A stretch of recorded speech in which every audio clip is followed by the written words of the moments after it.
Afternoon and good evening. Good morning, good afternoon, and good evening. We are so pleased you have joined us for our fourth public event of the now a few years formed YALA, the International Association of Armenian Librarians and Archivists, under the umbrella of the Society for Armenian Studies.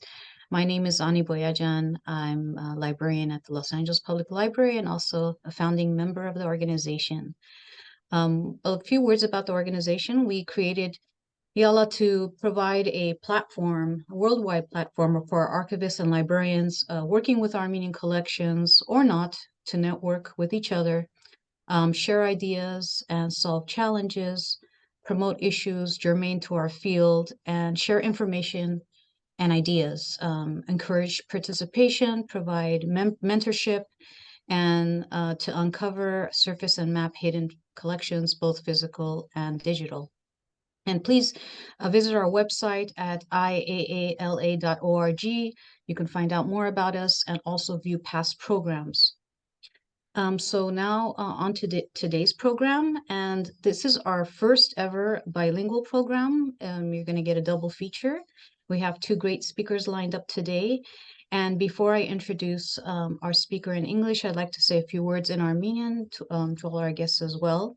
Հարիեգազեք բոլորդ, ողջույն ձեր բոլորին։ Հայկական քրացարանավարներու եւ արխիվներու միջազգային ընկերակցությունը հիմնված է շահական նյութեր քննարկելու, խնդիրներ եւ հարցեր արձարծելու, լուծումներ փնտրելու իբրև հարթակ, ինչպես նաեւ արխիվներ թվայնացնելու եւ մատչելի դարձնելու, ուսումնասիրողներու եւ հետազոտողներու միջև գապ ստեղծելու, մատուցված ծառայություններու կամ արգա նյութերու մասին իրազեկելու միջոց։ Մենք շատ ուրախ ենք այսօր, որ մեզի պիտի ձգուցեն երկու քրաթանավաններ, որոնք քաշազանոթ են Հայաստանի իրավիճակին եւ խնդիրներուն։ Նախ պիտի խոսք առնե Լորի Ալվանդյանը անգլերեն լեզվով, ապա Ներսես Հայրապետյանը հայերենով։ Պիտի խնդրենք, որ ձեր հարցումները ուղեք ներկայացումներու ավարտին։ So let's start with Lori. Today's topic is the current state of libraries and librarianship in Armenia.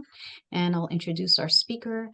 Lori Alvandyan is an Armenian-American librarian and library advocate based in Yerevan. She currently works as lead specialist in the National Library of Armenia's International Relations Department. In her spare time, she serves as president and co-founder of the Open Book Initiative, a nonprofit dedicated to promoting literacy and access to information in Armenia. Her areas of interest include sustainable and democratic community development through libraries. She earned her master's in Library and Information Science from the Pratt Institute in 2012, and she's been in Armenia for the past 9 years. We're so pleased that Lori's going to be speaking to us today. So take it away, Lori. Okay, thank you, Ani, for that introduction. I'm very excited to be here today talking to you guys. I know this was a long discussed talk that we wanted to give. I originally gave this presentation in September of 2022 at the National Library of Armenia's International Library Conference.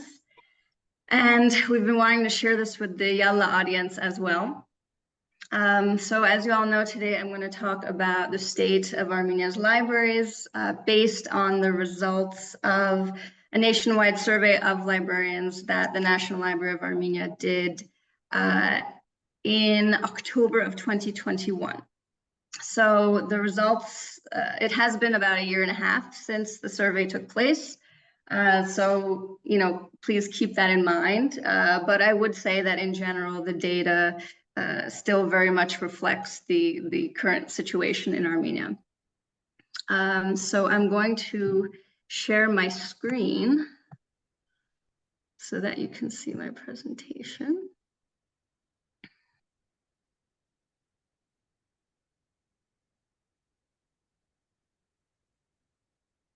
Oops, I don't want to show the last slide yet.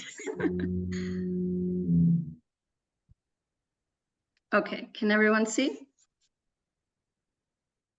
Yes, okay. All right, so I apologize if I'm looking to the side, I'm just referring to my notes. But just to give a brief summary of the survey, it was a nationwide anonymous survey, and it was meant to take a comprehensive look at the state of libraries in Armenia, as well as the approach of the country's librarians to their profession. And we invited any librarian or person working in a library from any type of library to participate in the survey, which ran for about 3.5 weeks in October of 2021. And we specified librarian or person working in a library just because, obviously not everyone has a library degree. And in fact, most respondents did not have a library degree. It was not a short survey. There were 52 questions, most of which were multiple answer. There were some short answer questions at the end. In total, we received 272 responses, which out of about 1,500 library workers in Armenia comes to a bit less than 20%. So, not a huge percentage. So we do want to keep that in mind for possible margins of error. The survey was divided into 3 sections: physical, operational, and cultural. And this was meant to gain a more holistic understanding of the state of Armenia's libraries. So we didn't just want to measure one aspect, but rather understand how all of these different aspects related to one another and fed off of each other. So physical obviously relates to the physical aspects of the library, the actual physical space, furniture, location, etc. Operational referred more to the processes and flows of the library's day-to-day operations. And cultural referred to specific cultural perceptions that librarians had about their profession and also users. And for the purposes of the presentation, I'm not going to go through every single question in the survey, but I've just pulled out a few from each section that are quite telling or which highlight a certain issue. But if you would like to see the full results of the survey, you can just search through the National Library of Armenia's website and you'll find it. And just to give a quick plug, the National Library of Armenia just launched their brand new website, which I definitely encourage you to check out. It's nla.am, and it's available in 4 languages, including Eastern and Western Armenian. So let's start with the physical section. We asked participants if they believe their libraries needed major physical or structural renovations. Overwhelmingly, the answer was yes, with 56.8%. And, we aren't talking here about, just a broken window or small things that need to be fixed. These are major structural changes with the majority of Armenia's libraries.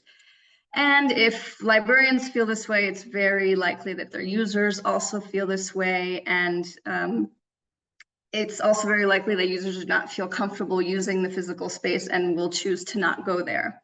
Now, looking back on the survey, I would have loved it if we followed up this question by asking if those major structural renovations needed had any sort of created any sort of barrier to them performing their job to the best of their ability or to providing access to users. I'm sure we could assume the answer to that question, but that can be something that we consider for future surveys. Similarly, we looked at the availability of computers, and over half of respondents said that their library either doesn't provide computers or they don't have enough. And this is definitely something that creates an access to information barrier. So if we think about the context of Armenia, many people live in an apartment with their families, their grandparents, their siblings, their parents, their friends, and with multiple people in the home, depending on their economic situation. If they have a computer at home, they may all be sharing it. If I'm a student and I have to constantly wait for my sibling to finish using the computer before I do my homework, that creates a major information access issue that libraries in Armenia have a fantastic opportunity to solve. So this really needs to be a focus moving forward. Here we asked about the accessibility of the library's book stacks. This is important because, during the Soviet era, it was not uncommon for libraries to be completely closed stack. And so we expect that with Armenia's independence and the shift to democracy, we would also see a sort of democratization of information represented through the presence of OpenStacks. And there definitely has been movement in this area. But based on the chart, almost 75% of Armenia's libraries either partially or fully restrict access to their materials in some way. Of course, this survey covered a wide range of libraries, library types. So I think further analysis would need to be done to determine how each specific library type responded. But in general, this signifies to me that there's still a lot of work to be done in terms of further democratizing information and fully opening stacks to the public. And even though this question deals with a physical aspect of the library, I'd say it's also very much connected to cultural practices as well. There still does exist this sort of idea that books are not to be handled by the patrons, they're not to be touched, they're not to be taken home, they're not to be browsed through. Essentially, the library is not open, it's a limited space. The responses to these two questions are extremely important as well. So we asked participants if they had users with physical or mental disabilities. 58.7% said yes. And when asked whether their libraries had the necessary facilities to serve users with disabilities, almost the exact same percentage of participants said no. Armenia is a country that has seen many wars, and of course nobody wants to think that it could happen again, but we all know that that's entirely possible.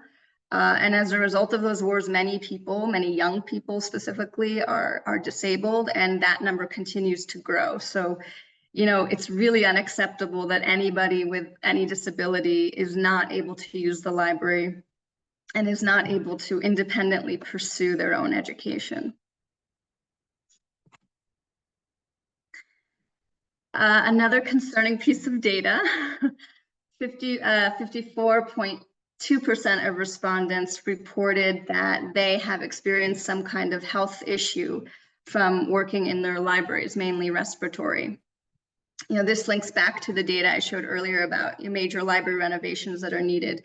We have old buildings that haven't really been maintained and don't adhere to any health standards, plus very old books that have not been well preserved, that are moldy, and that just equals a recipe for health disaster for both librarians and for their users. So let's move on to the operational section. Library fees are actually an area in which Armenia's libraries are following more modern practices. So 73.9% of participants stated that their library does not charge late fees for books returned late. In the last few years in libraries more in the Western world, there has been this major shift toward rejecting the idea of charging late fees because it's exclusionary to low-income people, it creates barriers between the user and the information, and it's just kind of counterintuitive to the mission of the library, which is to build more equitable societies. Now, that's not necessarily connected to why libraries in Armenia do not charge late fees. I think it simply has not been part of the library culture here, which I'm personally very happy about because, for a country with a high poverty rate, charging fees would be an additional barrier to library use, and percentage-wise would not contribute that much to the library budget. So I do hope that this stays the same. We then asked participants what 3 things they wish their library could provide. As you can see, the top answers were new books, computers, and a modern library environment. This reinforces the data that we saw earlier about needing, building renovations and computers. but it also shows that what Armenia's librarians are asking for are the basic foundational elements of a library. Whereas if this question were asked to librarians in another country with maybe a more developed library system, they might respond with things that more closely reflect the modern landscape of information consumption. But Armenia's librarians don't even really have the opportunity to worry about modern offerings because they're still waiting for the basic building blocks of a library. So let's move to the cultural section. Since one of the key elements of modern librarianship is partnership and community development, we wanted to get a sense of how knowledgeable librarians were with what was going on in their communities, and what type of potential partnerships were there.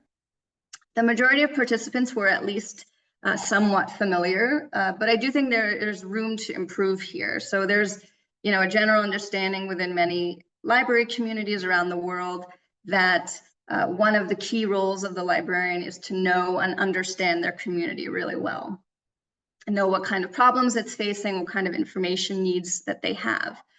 And I would say that in Armenia, that's more of a newer way of approaching librarianship, particularly outside of Yerevan. And I think that has a lot to do with cultural perceptions of the role of the librarian as just someone who lends books and that's it. But also is maybe connected to more concrete things like the fact that libraries don't have dedicated acquisitions departments. So Armenia's libraries still receive their books from the ministry. So it's the ministry who is deciding what communities all over Armenia need rather than the librarians themselves. So there isn't really this incentive to be close with your community. So these are some old school practices that need to slowly shift so that with it, the role of the librarian can shift as well. So given what the data has shown over the last few slides, I think we can guess what degree of financial support libraries in Armenia receive. When asked if they receive enough support from their relevant state bodies, only 15% said yes. Of course, many libraries in the world deal with this issue, but the situation in Armenia is particularly dire. And we also asked people if they thought they were paid enough for the work that they do. The answer here is very obvious. Salaries in Armenia are extremely low, especially for those working in public services. And this leads to low motivation and interest both in daily work and in the profession as a whole.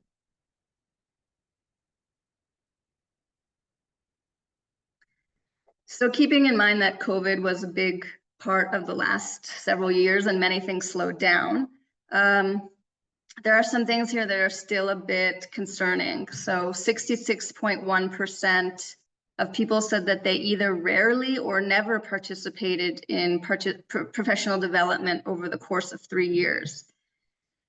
So what this shows is that either Armenia's librarians are not very interested in professional development, which may be a symptom of low salary and low motivation, or there are barriers in place keeping them from getting the professional development they need. And we as a field are not doing enough to break down those barriers and create those opportunities.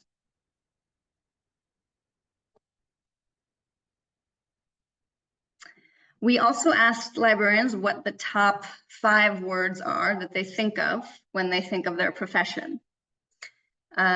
Most people responded books, reading, literacy, youth, and information. And we, as you can see here, we have a wide range of options to choose from. I would say that these are words that are more commonly associated with a more traditional idea of libraries and librarianship. Very few people picked words like community or inclusion or democracy or equality, which are more commonly discussed and highlighted once you step into, the global international library field. But of course, these issues are not yet at the forefront. Of course, I'm generalizing, but not quite at the forefront of library discussion in Armenia. And this leads to the next two questions. How would you rate the quality of library science education in Armenia? And how familiar are you with the global library field? So from these responses, we can see that most people have a pretty neutral or slightly negative opinion of library science education in Armenia. When we take a closer look at the data and compared the two graphs, it was actually quite mixed. So there was no obvious correlation between those who described themselves as very familiar with the global library field and those who described library science education in Armenia as very bad, or vice versa. So, if we just take these at face value, I'd say that the majority of people are quite unenthusiastic about the quality of library science education, and we have a library field that doesn't really engage with the global library field at a level that is necessary for addressing the numerous issues that Armenia's libraries face. So I just wanted to give a few conclusions. Obviously, we went through a lot of issues. I don't mean to depress you all. My first conclusion is that, we need more surveys. I think most of the answers to the questions that I just went through are quite obvious to anyone who's familiar with Armenia's libraries and their current state. But there is something to having that hard data and having that presentable proof that is a bit more effective in it, for example, in advocacy efforts. So we're not just collecting data for the sake of collecting data, but with the intention of using it to improve the situation in some way. And my second conclusion is that changes to the physical structures, they need to happen. And this is obviously very obvious as well, and has just been getting worse and worse over the last 30 years. There simply is just a very clear limit to how much Armenian libraries can grow when their spaces are not conducive to growth. It's like trying to fit the square peg into the round hole. This is not something, unfortunately, that I think we can rely on our government to ever take the initiative on, simply because libraries are not monetarily profitable. And, growth of bank accounts has been prioritized over growth of minds. The monetization and privatization of almost every aspect of our lives, including public services, is a dangerous trend all over the world, of course, and libraries threaten this trend simply with their continued existence. So, whether it takes a Carnegie for Armenia or 10,000 Carnegies together, or some other solution, this is a problem that needs to eventually be addressed. And I'd also say that we need to work on building the practice of advocacy, and going beyond the typical library audience. If we take into consideration that libraries are one of the fundamental pillars of a developed country, a developed democracy, and yet when I look at some of these, pan-Armenian, innovative, development-focused events and conferences that we have, like the Future Armenian or the Global Armenian Summit or the Armenian National Youth Forum, I don't see libraries represented at all anywhere. And to me, that's a huge issue. So if we want things to change, we need to start inserting ourselves into all of these conversations, not just the ones that already specifically deal with libraries. And libraries are connected to so many different aspects of community health, community development, that we need to be going into these spaces and making more noise in these spaces to get people's attention. And obviously reform in library science education and more involvement in the global library field is key, of course, if we want to attract a new generation of young librarians. And, without those young librarians and fresh ideas and ways of thinking, I can't see how things are going to move forward significantly. And finally, if you remember the graph we saw about familiarity or lack of familiarity with local community agents, I think there's a lot of potential for growth here between libraries and local NGOs, local institutions, community groups, and other organizations. I'd love to see more projects and activities related to helping Armenia's libraries recognize and utilize their local community organizations more, or at least help them gather information about what sort of things exist within their communities and how they could potentially partner together for the betterment of their communities, their library users, and their library in general. So with that, I will stop talking. Thanks. And I'll stop sharing. Thank you so much, Lori. Thank you for doing that survey, first of all. I think it's really eye-opening to see all of that. I'd like to see the data in detail. And there's a lot to think about there. As I mentioned before, hold on to your questions. We'll get to them at the end of the Nerses's presentation. So let's move on to our next one. Let me introduce Nerses.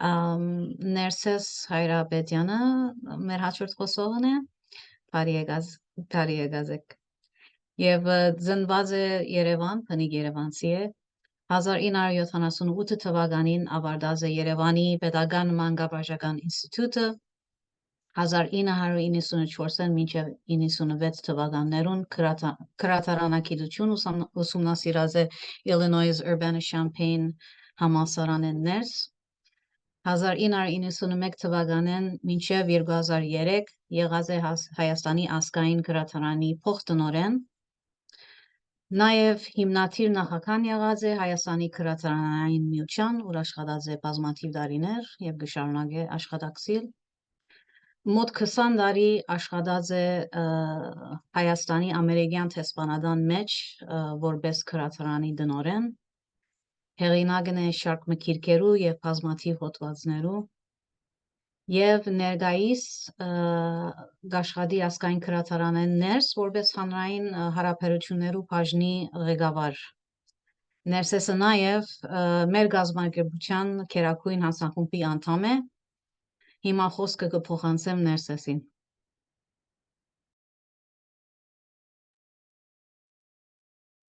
Շնորհակալություն։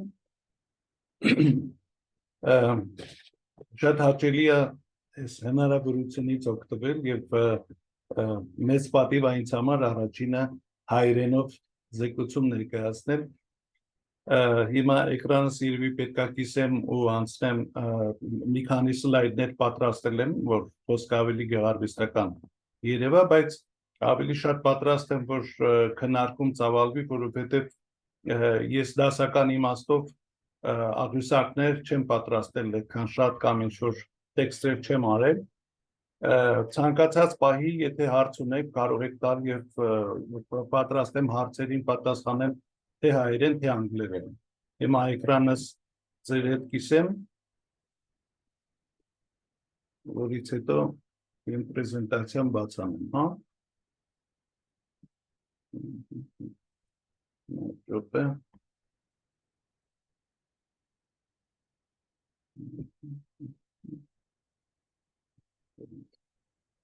Հույս ունեմ, որ հիմա տեսնում եք, ճիշտ է։ Այո։ Լավ, ուրեմն առաջի սլայդից գնամ և ողջ էկրանով դնեմ։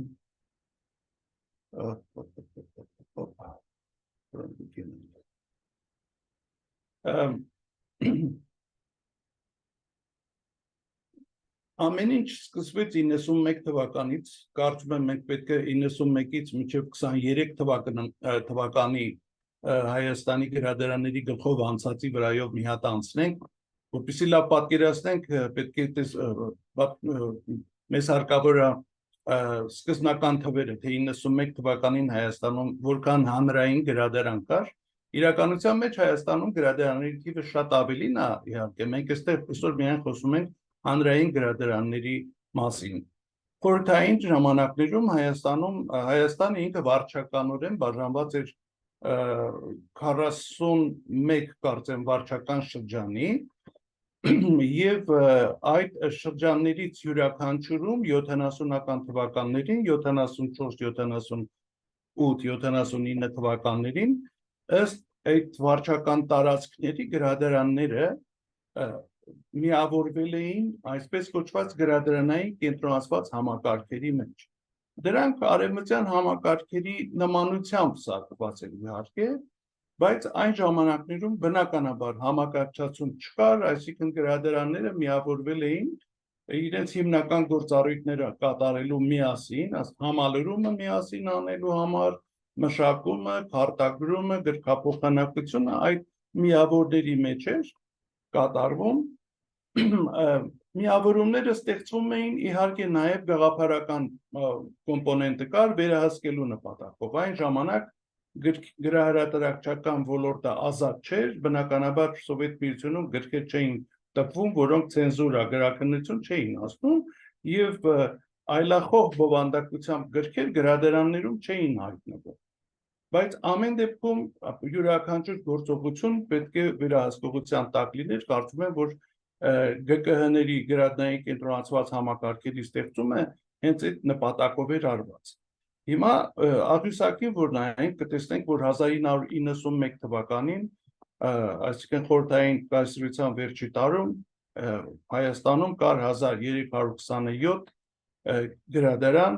դրանց թվում կային 37-ը, որոնք շրջանային կենտրոնական գրադարաններ էին, կային նաև կենտրոնական քաղաքային գրադարաններ եւ դրանցից դուրս ոնց որ կային քաղաքային, գյուղական եւ մանկական գրադարանները, որոնք ավելի շատ մասնաճյուղ գրադարաններ էին, իրանք ինքնուրույն չէին, որտեղ ԳԿՀ-ների կազմի մեջ էին մտնում։ Հետաքրքիր հանգամանք էլ կար։ Խորհրդային տարիներին, օրինակ, տեսնում ենք այստեղ 5 կենտրոնական քաղաքային գրադարան են նշված, այդ 5-ի մեջ 2 կենտրոնական քաղաքային Երևան քաղաքում էր։ Դրանցից մեկը մեծերին սպասարկող համակարգներ, մյուսը երեխաների, ասկեն երեխաների ուրեմն մանկական գրադարանների համակարգը առանձին էր։ Ուրեմն 2021 թվականին, ես 21 թվականի տվյալներն եմ բերում,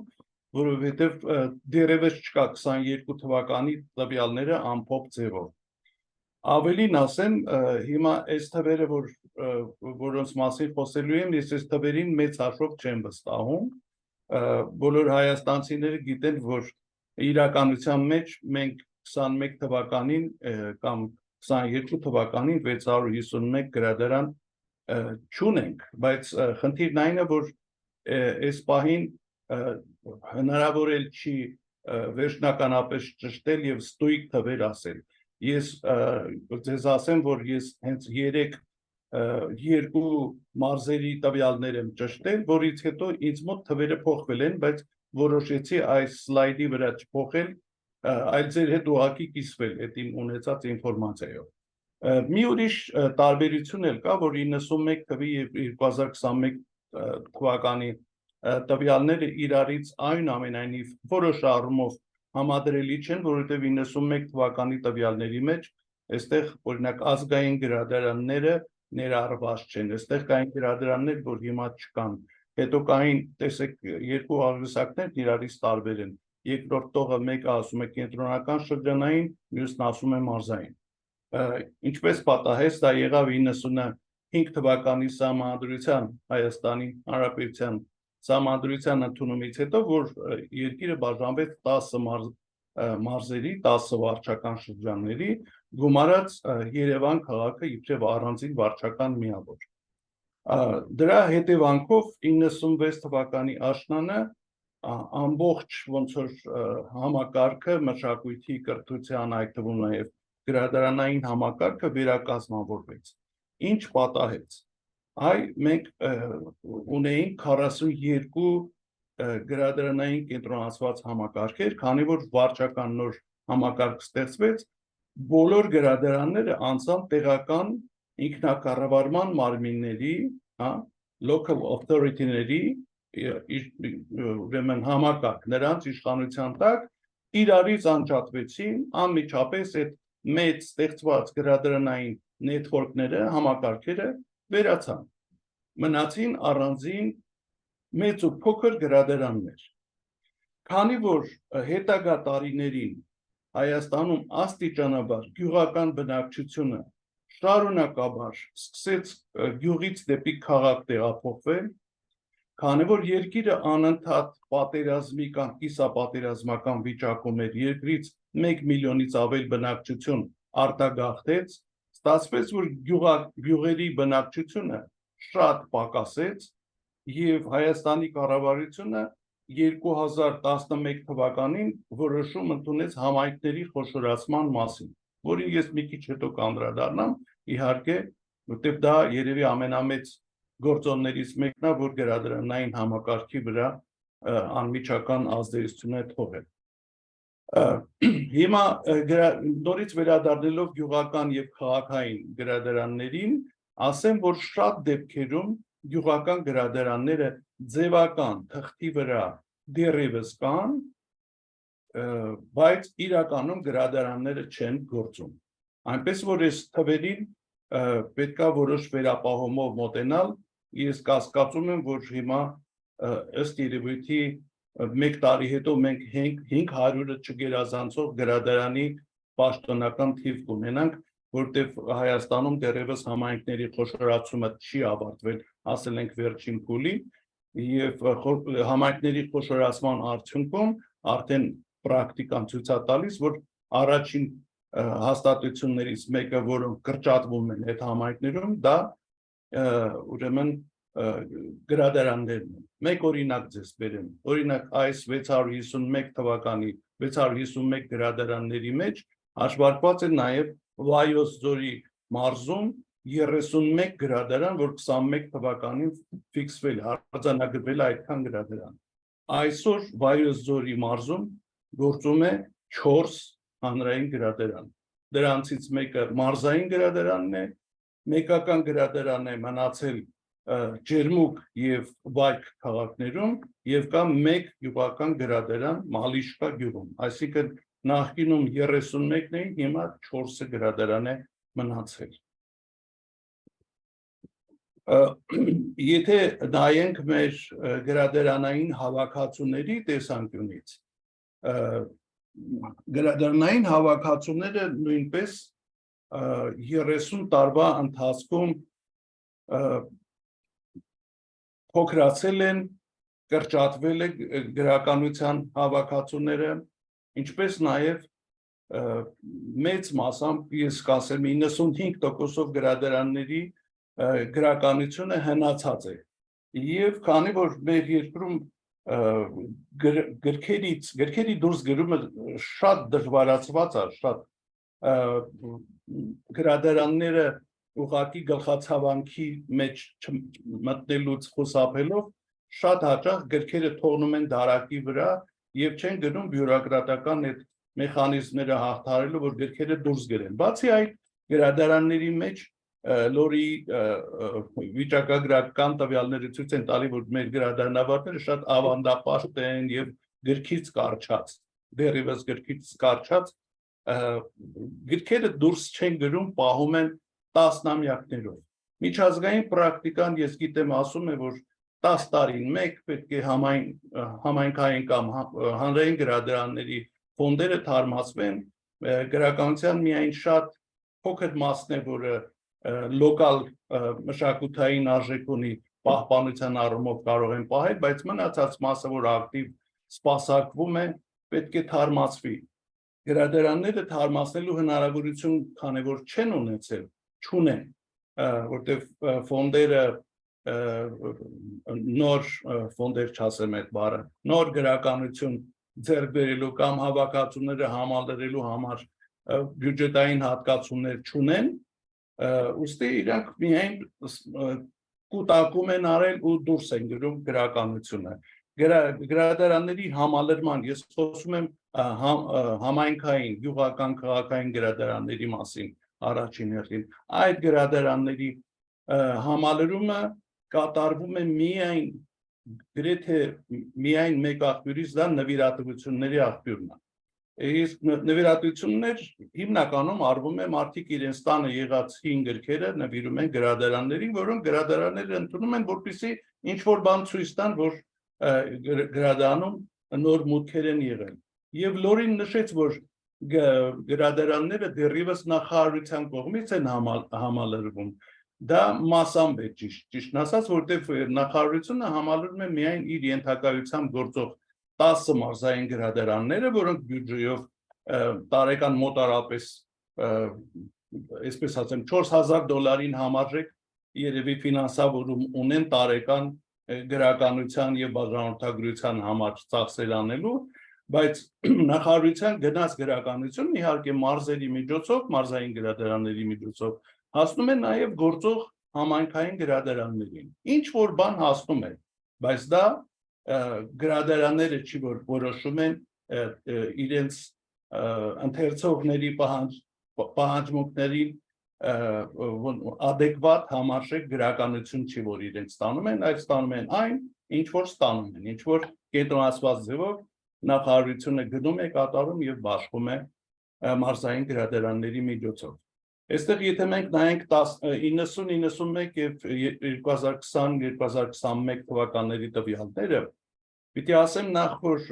ընդհանուր գրականության քանակը համայնքային մարզային գրադարաններում 5 միլիոնով կրճատվել է տարիների ընթացքում, ես ուղիղ թվեր չեմ ասում, հետո այս սլայդները եւ ինֆորմացիան ձեզ կտրամադրենք։ Եթե նայում ենք 90 թվականի, 90-91 թվականի նոր ստացումները եւ դուրս գրումները ընդհանուր հավաքածուի բալանսի մեջ շատ հավասարակշռված է, 3% դուրս է գրվել, 3% նոր գրականություն է գնվել է 15 միլիոնի հաշվով, իսկ արդեն 2021 թվականներին նոր ստացումները 0-ին մոտիկ 0 ամբողջ ինչ որ մի թիվ է ստացվում, իսկ դուրս գրումը ամբողջի 1%-ն է կազմում, ես նորից եմ կրկնում 1%-ի փոխարեն կարելի է 20%-ն է դուրս գրել գրադարաններից, դրանից ոչինչ չի փոխվի, ուղղակի գրադարանները չեն ուզում դուրս գրած լինեն, որովհետև այլապես իրենք նոր գրականություն չունեն, հնից էլ կզրկվեն։ Ես այս աղյուսակի վրա ձեզ ցույց եմ տալիս 3 հիմնական գրադարանային վիճակագրական տվյալներ, առաջինը դա ընթերցողների կամ օգտվողների այցելուների հաճախորդների ինչ անուն ուզում եք դրեք, Հայաստանում դեռ ասում ենք ընթերցողների թիվն է, որ 91 թվականին 1.100.000-ի չափ է կազմել եւ 2021 թվականին 354,000 փոքրիկով, այսինքն 3 անգամ պակասել է ընթերցողների թիվը։ Ինչպես մնացած վիճակագրական տվյալների դեպքում, այստեղ էլ ես վերապահումով եմ ընդունում այս թիվը, որովհետև ստույգ վստահելիություն չկա, անկեղծ ասած, չգիտեմ, իրականում այս 354-ը ճիշտ է, թե դրանից էլ պակաս է թիվը ընթերցողների, մենք գիտենք, որ ընթերցողների թիվը պակասել է։ Եվ եթե մնացած տվյալներն էլ նայենք, կտեսնենք, որ այնուամենայնիվ տրամաբանական է թե թվի պակասումը եւ թե երկրորդ սյունյակը որ նայում ենք գրքատածկը circulation-ը, or book loan, որ նայում ենք 91 թվականին 21 միլիոն միավոր գրքատածկ է եղել եւ 2021 թվականին 5 միլիոն ընդհանրապես 4 անգամ պակասել է գրադարաններից վերցվող գրքերի քանակը,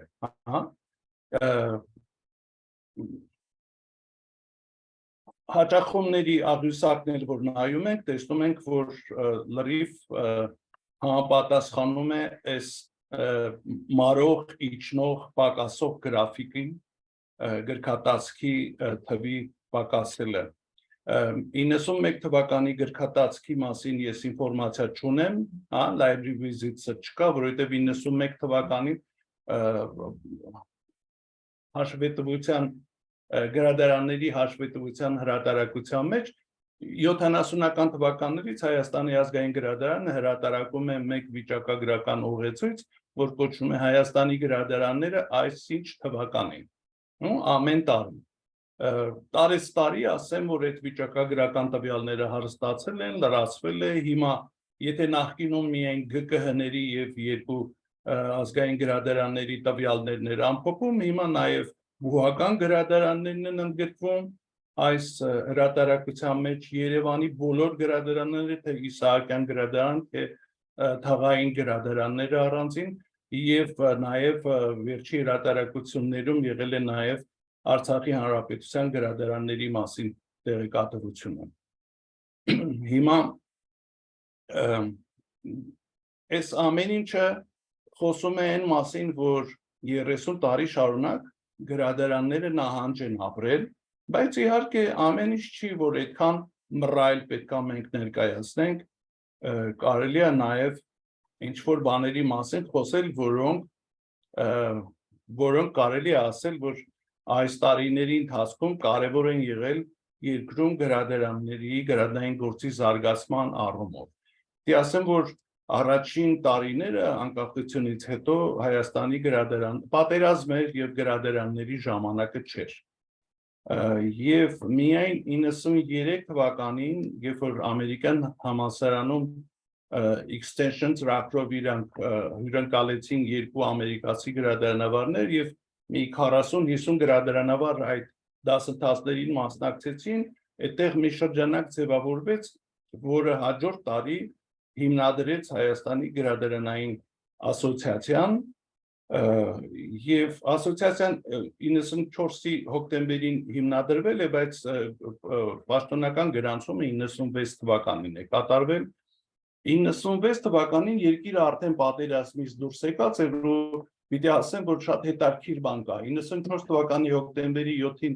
ասոցիացիան է հիմնադրվել, 2 տարի անց 96 թվականի հոկտեմբերի 7-ին ես հիշում եմ բացվեց Երևանի պետական համալսարանի գրադարանի մասնաշենքը։ Կարծում եմ դա ասիկան այդ կարճ ժամանակում առաջին գրադարանն էր, որ Հայաստանում կառուցվեց եւ կառուցվեց Երևանի պետական համալսարանի ուրեմն հարկի ներքո 90-ական թվականների վերջերին ակտիվ աշխատանքներ սկսվեց Հայաստանում զանազան մի քանի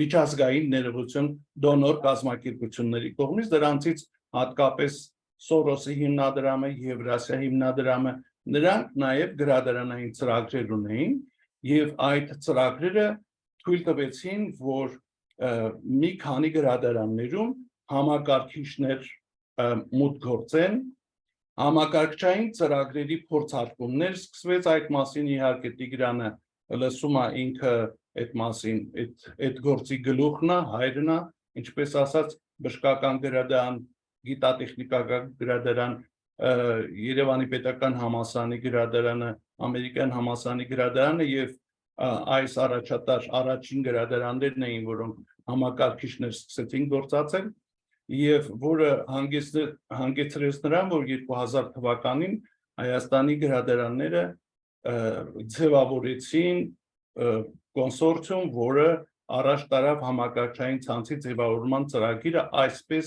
մեկնարկեց Հայաստանում գրադարանների ավտոմատացման ծրագիրը։ Առաջինը ուրեմն Ալեֆ ավտոմատացման ծրագրի ներդրումից հետո գրադարանային ցանց ստեղծվեց, որի շուրջ հավաքվեցին աշնանաբար ազգային, բուհական, ակադեմիական գրադարանները, այսօր արդեն ավելի քան 20 գրադարան մասնակցում են այդ ազգային համահավաք գրացակի կազմման ծրագրին։ Ես այստեղ նշել եմ իբրև շատ կարևոր հանգրվան նաև 2009 թվականից մինչև 2016 թվականը Էջմիածնի հովանավորությամբ եւ նախարարությունների աջակցությամբ կազմակերպող հայկական գրադարանների միջազգային համագումարները, որքան հիշում եմ 4 համագումար են անցկացվել այդ շրջանում, դրանք համախմբող եւ ուղղորդող, ուղենշող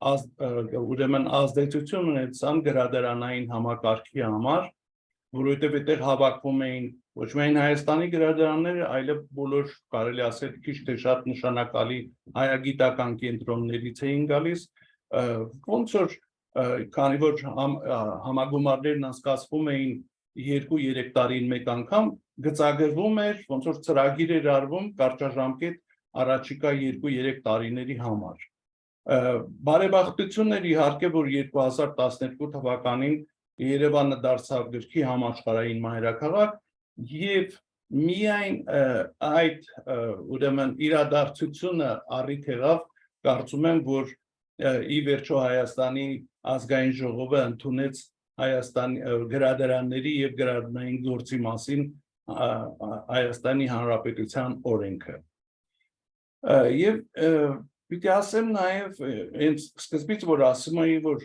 խոշորացումը մեծ ազդեցություն է ունեցել տարբեր ոլորտների վրա, համայնքների խոշորացումը, ամենամեծ ազդեցություն ունեցել է այնուամենայնիվ գրադարանների վրա, որովհետև համայնքների խոշորացման արդյունքում առաջին օղակը, որը կրճատվում է համայնքներում, դրանք գրադարաններն են։ Հիմա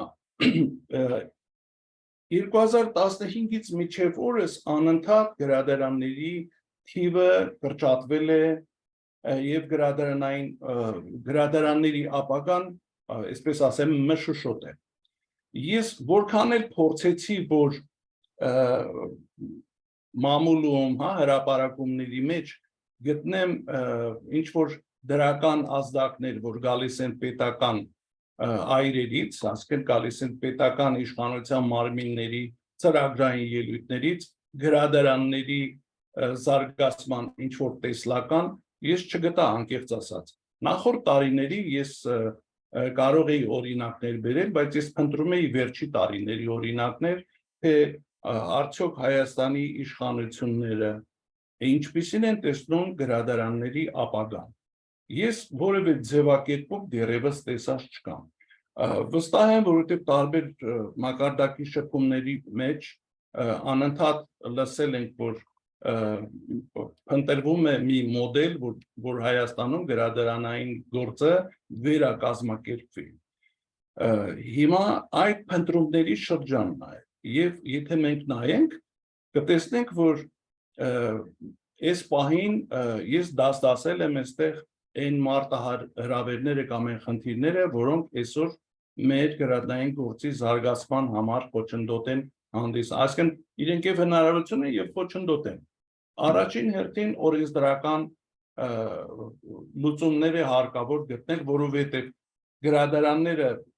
գրադարանների մեծամասնությունը, նրանք այն գրադարանները, որոնք սպասարկում են երկրի բնակչությանը, գտնվում են տեղական ինքնակառավարման մարմինների ենթակայության տակ, որոնք չեն կարողանում պահել գրադարանները, փորձը դա ցույց տվել։ Այսինքն այստեղ օրենսդրական լուծում է պետք, որ գրադարանների աշխատանքի կազմակերպման մեջ ուրեմն ներդրում կամ մասնակցություն ունենան նաև այլ մարմիններ։ Առաջինս ես դա եմ պատկերացնում։ Երկրորդը իրավակազմակերպչական անվանենք, որովհետև եթե նախկինում Հայաստանում կային տարբեր գրադարանային համակարգեր, ԳԿՀ-ները, վերջին շրջանում բացարձակ գրադարանային կապեր, կառույցներ գոյություն չունեին, բացի իմ ներկայացրած ուրեմն համահավաք գրադարանային գրացուցակի կազման եւ թվայնացման ոլորտի աշխատանքներից, գրադարանները, առանձին գրադարանները իրար հետ համագործակցության որևէ ուրեմն կառույցում չկային։ Հիմա հարկավոր է գտնել նոր վերակազմակերպման ձևեր, մեթոդներ, գուցե այստեղ ու այնտեղ մենք լսում ենք մի 3 օրինակ կա արդեն Հայաստանում, որ նախկին օրինակով նորից փորձում են վերականգնել գրադարանային կենտրոնացված համակարգերը, նախկին համակարգերը վերականգնել։ Այստեղ պետք է շատ ուրեմն նոր մոդել առաջարկել, որպեսզի մենք ոչ թե հետ գնանք, այլ առաջ գնանք, այսինքն ինչպես կազմակերպել, նորովի կազմակերպել գրադարանների աշխատանքը։ Երրորդ կետը գրել եմ ֆինանսական, շատերը դա առաջին կետ կգրեին, որտեղ գրադարանները ֆինանսներից բացարձակ զուրկ են, գրադարանների մեծ մասը, եթե ինչ-որ բան ստանում է, դա միայն աշխատավարձն է գրադարանավարների, որը երևի Չի,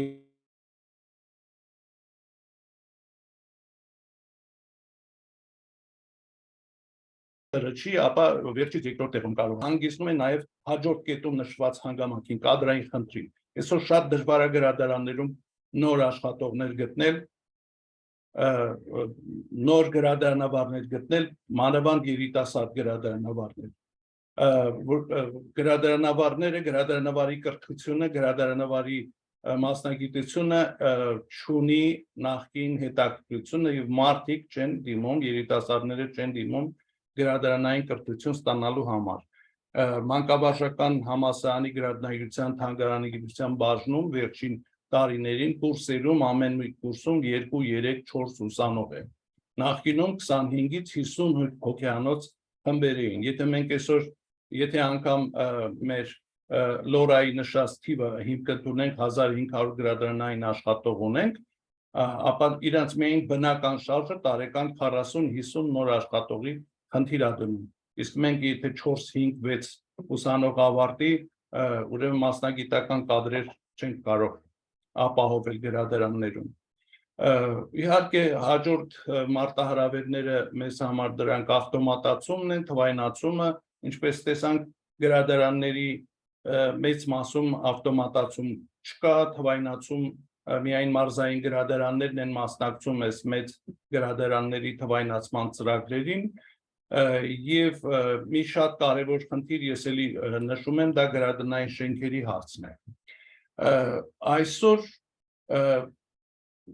ես միամիտ հավատ ունեմ, ես չեմ հավատում, որ 5 գրադարանային շենքերը վերանորոգելով կարելի է գրադարանները վերակենդանացնել։ Ես կարծում եմ լուծումն այն է, որ քանի որ գնում ենք դեպի խոշորացման, ապա մեր երկրով մեկ աստիճանաբար սկսելով սահմանամերձ սահմաններին ավելի մոտ շրջաններից, ես կարող եմ հստակ ասել Սյունիք, Գեղարքունիք եւ Տավուշ առաջի հերթին, այդ տարածքներում պետք է խոշոր համալիրներ կառուցվել, որտեղ գրադարանները պետք է լինեն դրանց մի մասը։ Եվ իհարկե դա մի կոմպլեքս ծրագիր է, որ դրա համար հարկավոր է պետական ծրագրի ընդունում, ինչպես արևմուտքում է այդ խոշոր համալիրների մեջ, դրանք միայն գրադարաններ չեն, դրանք կրթական կենտրոններ են, դրանք այսօրվա նորարար տեխնոլոգիաների տարածման,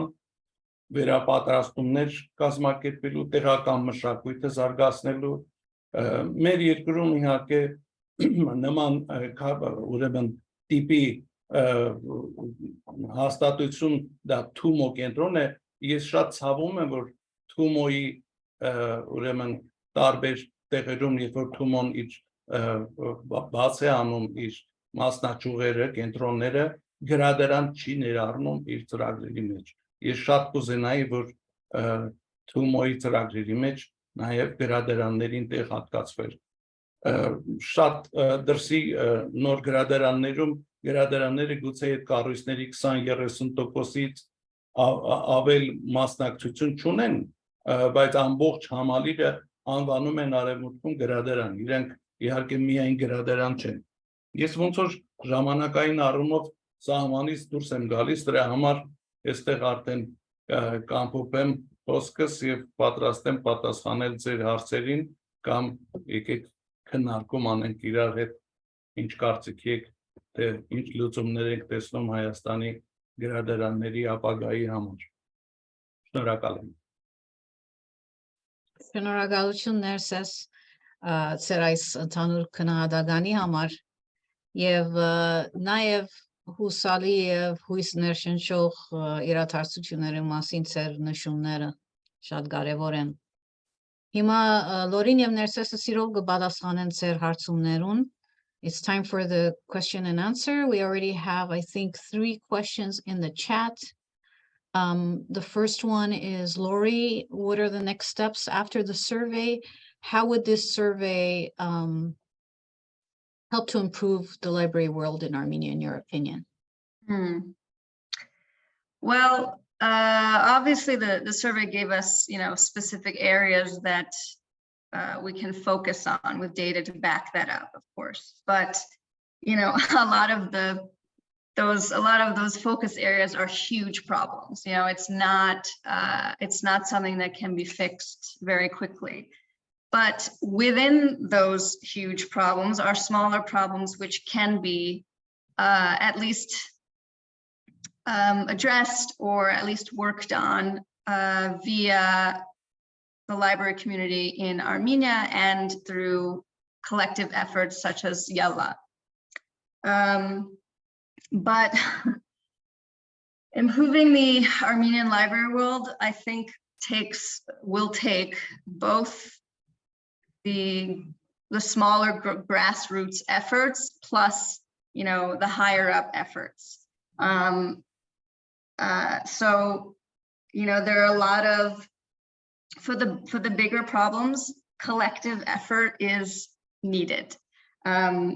So sharing these problems on a wider scale, introducing, I don't want to say shoving these problems in people's faces, but making them way more known to the bigger agents, people who can potentially help. You know, the Armenian world is well connected. Most people know each other. They know, and a lot of, you know, a lot of those connections have made the TUMOs happen and have made the AUAs happen and things like that. So there's no reason why those connections cannot be used for libraries as well, at least in my opinion.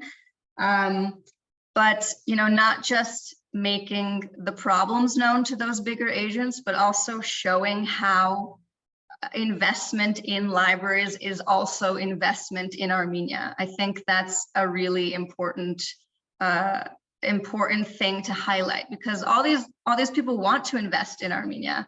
But I don't think a lot of people understand that investing in libraries is investing in Armenia. So we need to really make that clear. And I mean, I really believe that all it takes is one library to serve as an example of just how much, you know, a well-funded, well-staffed library, how much of an impact that can have on just one community. And once that library exists, it's like a domino effect.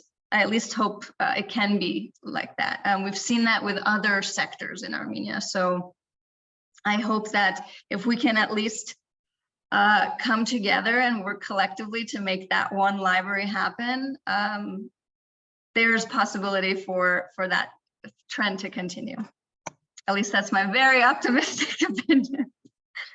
Thank you, Lori. Yes, I think the value proposition part of it is very critical, and we face that, I think, all over the world, not just in Armenia. How do we show our value? How do we demonstrate it? Unfortunately, it's hard to measure that in the library world. We have two hands raised, but we have one in the chat before I get to the raised hands. Armine Oganesian, Ձեր կարծիքով ապակայում որքան պետք է լինի ժամանակագից գրադարանի թղթային եւ թվային հավաքածոյի հարաբերությունը։ Երևի ներսեսին ուղղված։ Իմ կարծիքով գնալով կրճատվելու է թղթային գրքի բաժինը գրադարաններում եւ թվայինը պետքա գերիշխող լինի շատանա։ Եվ չեմ էլ կասկածում դրան, որովհետև այսօր դեռևս գրականության տեսակներ կա, որ մեզանում տպագրվում են, որ զարմանք է շարժում։ Ես օրինակ տեղեկատու հրատարակությունների տպագրությունը այսօր թղթային կարծում եմ, որ լրիվ սխալ է եւ միջոցների վատնում է։ Դա տեղեկատուները, հանրագիտարան, բառարան, մատենագիտական ցանկեր, դրանք բոլորը էլեկտրոնային ռեժիմով պետք է այսօր տարածվեն։ Իհարկե, որքան էլ որ այդ հարաբերակցությունը փոխվի, թվային աճի թղթայինը պակասի, այնուամենայնիվ որոշ ինչ-որ բալանս կա, որը չի փոխվելու։ Օրինակ մանկական գիրքը միշտ թղթային է մնալու, կարծում եմ, չեմ հավատում, որ մանկական գիրքը վերանա։ Հետո գեղարվեստական գիրքը միշտ լինելու է թվային եւ թղթային տարբեր ճաշակի մարդկանց համար։ Դասագրքերը արդեն իսկ մեր կրթության, գիտության, մշակույթի, սպորտի նախարարի բերանով արդեն ասվել է, որ գերակա ուղղությունը դասագրքերը թվայնացնելն է, այսինքն էլեկտրոնային գրքերի օգտագործումը։ Արմինե ջան, այնպես որ մենք պետք է ավելի շատ թվային գրադարանավարներ պատրաստենք, քան թղթային։ Դա իմ համոզմունքն է։ Merci, Narcissus. Garen posts a very interesting question in the chat. Are librarians in Armenia unionized? If not, would unionization be a useful strategy to build power separate from the state and ministries to potentially build links with other workers and movements in Armenia and abroad? Are there unions in Armenia? for Ես librarians? երկու խոսք ասեմ, բայց հետո կխնդրեմ, որ Տիգրանը երևի այդ մասին խոսի, որտեղ Հայաստանում իհարկե գրադարանային կազմակերպություններ կան, արդեն հիշատակել եմ գրադարանային ասոցիացիան, բացի գրադարանային ասոցիացիայից էլի կան փոքր կազմակերպություններ, որոնք գրադարաններով հետաքրքրված են, գրադարանի բարեկամ են կամ էլեկտրոնային թվային, գրադարանների ուրեմն ասոցիացիաներ կան, բայց ինձ համար ավելի կարևոր է այն ոնց ասեմ, կրթական մշակութային ասոցիացիաների ներգրավումը նաև գրադարանային գործում, որովհետև ժամանակը սահմանափակ է, մենք չենք կարող ամեն ինչ, ես օրինակ չէի կարող ամեն ինչ ընդգրկել, բայց Հայաստանում փակվող գրադարանների կողքին կան նաև բացվող գրադարաններ։ Այդ առանցին թեմա է, եւ այդ բացվող գրադարանները, որոնք նորովի են ներկայացնում ժամանակակից համայնքային գրադարանը, դրանք դպրոցի գրադարանի որոշ տեղերում դպրոցի գրադարանի հիմքի վրա են ստեղծվում, որոշ դեպքում community գրադարանի հիմքի վրա են ստեղծվել եւ դա ստեղծել են ոչ գրադարանային ասոցիացիաները, բայց ասոցիացիաները իհարկե շատ կարեւոր անելիք ունեն, ասելիք ունեն եւ խնդրենք որ Տիգրանն խոսի, որտեղ ինքը ես այս պահին գրադարանային ասոցիացիայի վարչության մեջ չկամ, բայց Տիգրանը այնտեղ է։ Տիգրան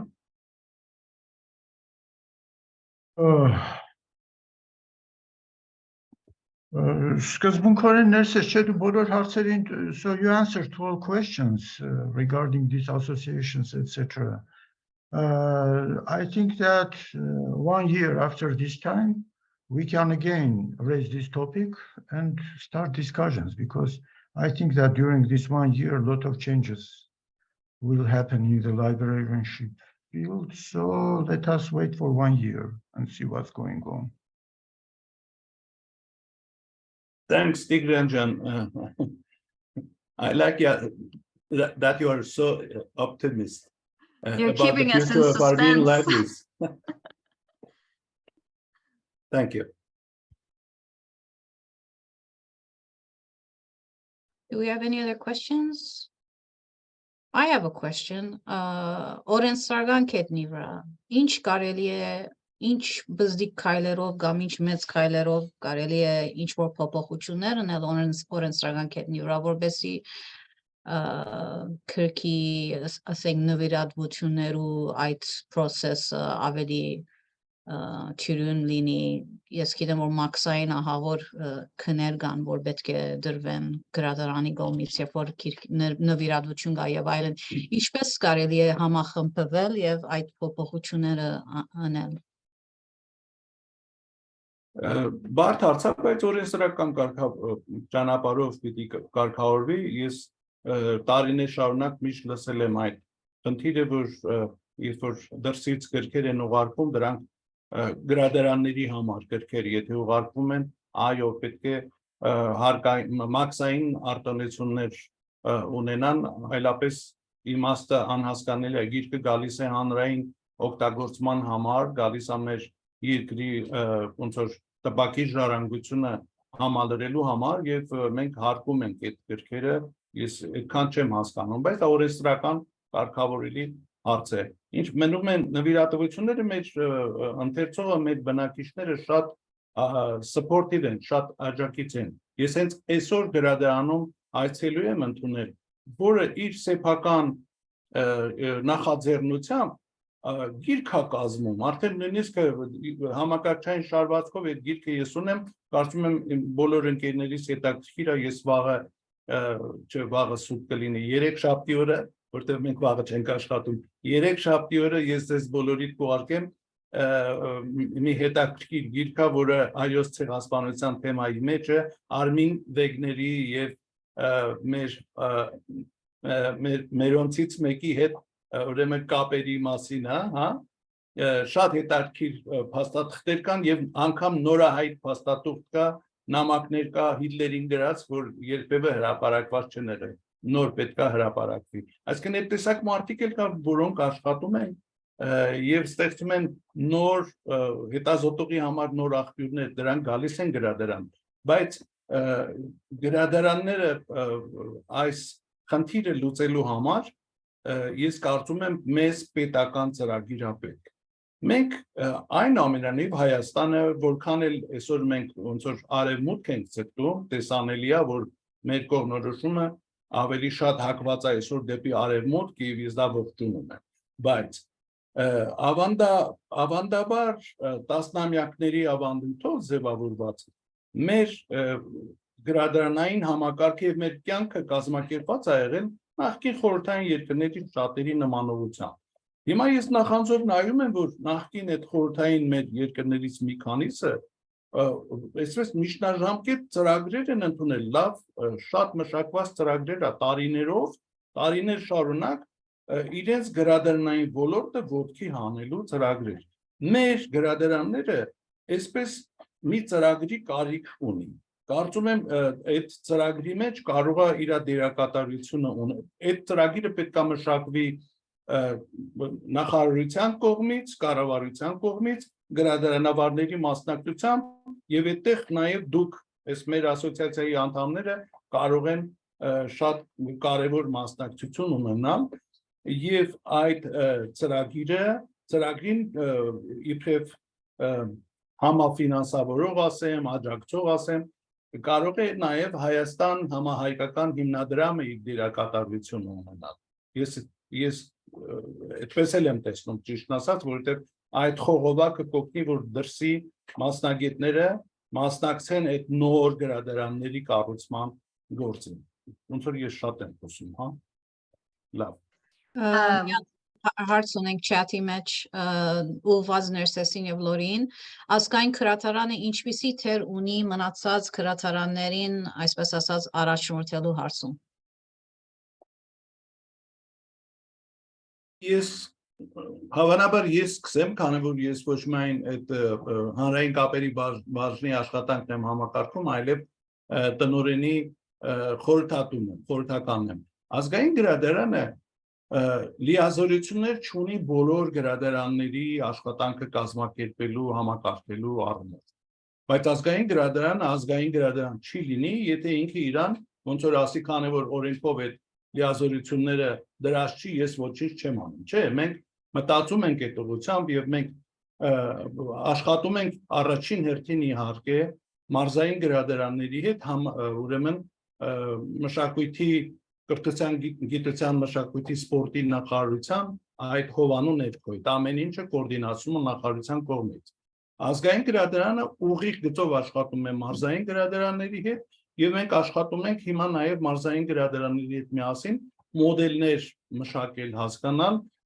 համայնքային գրադարանների աշխատանքը կազմակերպելու համար։ Օրինակ, մենք անցյալ շաբաթ, քանի որ դուք Ամերիկայում հիմա եք նշում ազգային գրադարանի շաբաթը, մենք անցյալ շաբաթ ենք նշում գրադարանի շաբաթը, մենք եղանք Արմավիրի մարզային գրադարանում եւ հանդիպեցինք համայնքային գրադարանների հետ, գրականություն էինք նվեր տարել, այն նույն գրականությունն է, ինչ որ նախարարության խողովակով եւ ազգային գրադարանի ունեցած հնարավորություններով հասնում է համայնքային գրադարաններին։ Մենք իրանց հետ քննարկեցինք դասընթացների, վերապատրաստումների, հա, այսպես սեմինարների կազմակերպման մի ծրագիր, որը մտադիր ենք առաջիկայում իրականացնել։ Այսինքն մենք կադրերի պատրաստման, վերապատրաստման առումով գրադարանային կադրերի անելիք տեսնում ենք, որովհետև որքան էլ ցավալի է տարիներ շարունակ մարդիկ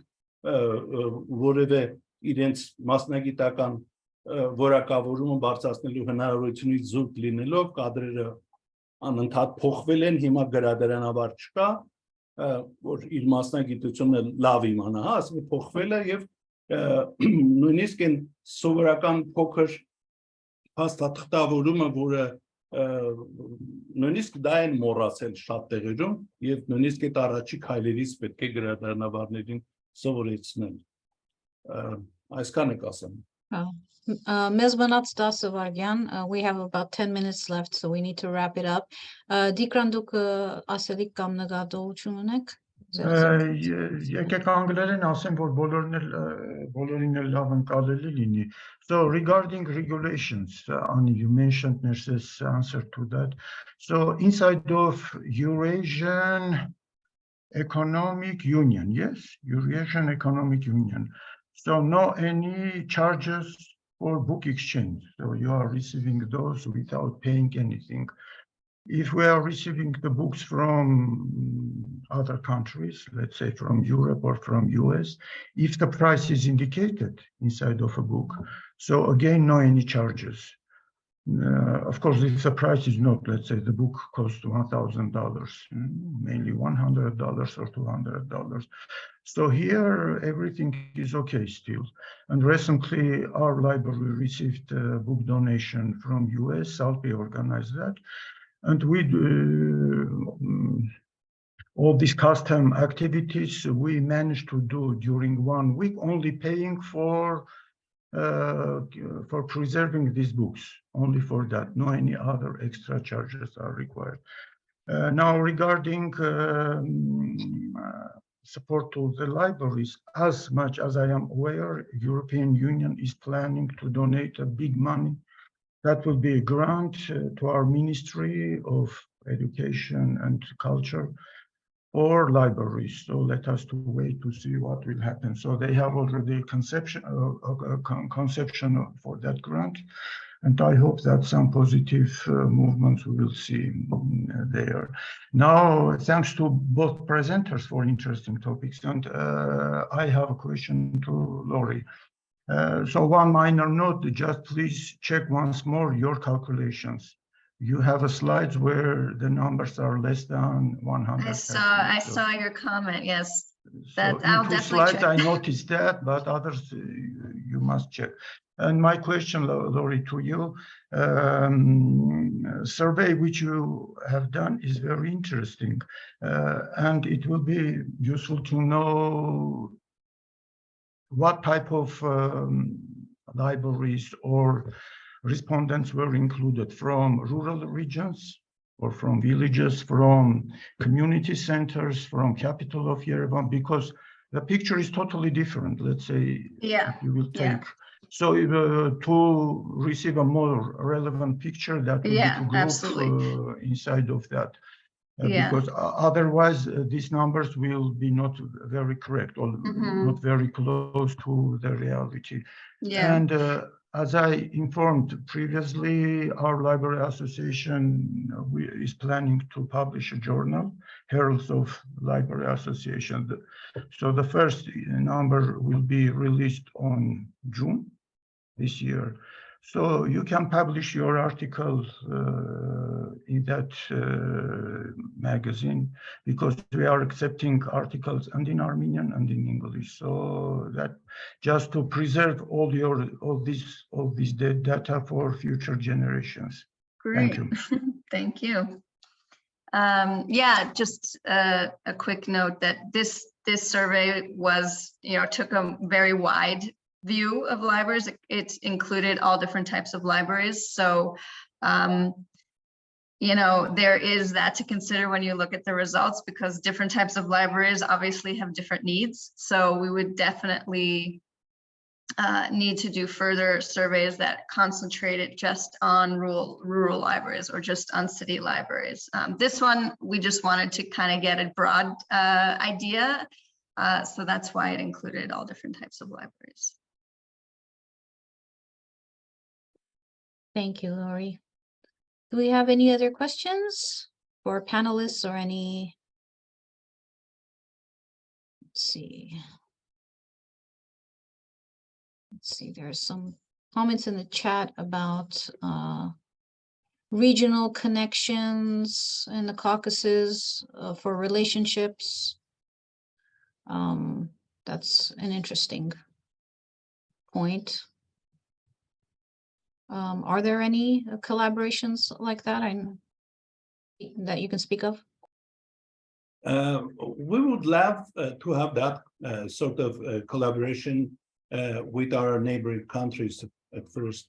But the National Library every other year, like once per 2 years, we organize an international conference, and it's open to all the countries who are interested in. I would advise to follow the National Library Facebook page and web page, and sometimes in autumn we will announce the another round for the 2024 International Library Conference in Armenia.